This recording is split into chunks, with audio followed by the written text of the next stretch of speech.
ప్రతి అక్షరం ప్రజల పక్షం. HR9 న్యూస్ టీవీకి స్వాగతం, సుస్వాగతం. రోడ్ ప్రక్కన పేద ప్రజలకి అండగా ఉంటున్న always help fire others foundation. ప్రజలు సాధారణంగా వేలాది మంది రోడ్ ప్రక్కన ప్రజలు మరియు ఎక్కువగా పిల్లలు చలితో చనిపోతారని చెబుతారు. ఎంతో మంది వృద్ధులు చలికి వణుకుతూ రోడ్డు ప్రక్కన మరియు బస్టాండ్లో ఉంటున్నారు. వారికి అండగా నిలబడి మన వంతు సహాయం చేద్దాం. కానీ ఉన్ని బట్టలు మరియు దుప్పట్లు లేకపోవడం వల్ల వారు చనిపోతారని మేమంటున్నాం. పేద మరియు నిస్సహాయ ప్రజలు ఫుట్పాత్ మీద మరియు ప్రక్కన నిద్రపోతారు మరియు చలికి చనిపోతున్నారు. ఈ పేదలు చలిగాలుల సమయంలో అలాంటి పరిస్థితుల్లో దుప్పటి లేదా మెత్తని బొంత లేకుండా ఎలా నిద్రపోతారు?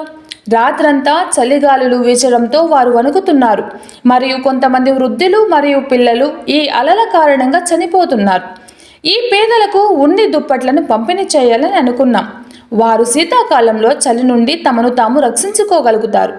చలి నుండి ఉపశమనం పొందడానికి 25 మందికి పైగా ఎంపిక చేయబడిన నిస్సహాయ మరియు పేద ప్రజలకు మేము దుప్పట్లు అందించాము అంటూ AHO ఫౌండేషన్ సభ్యులు తెలిపారు.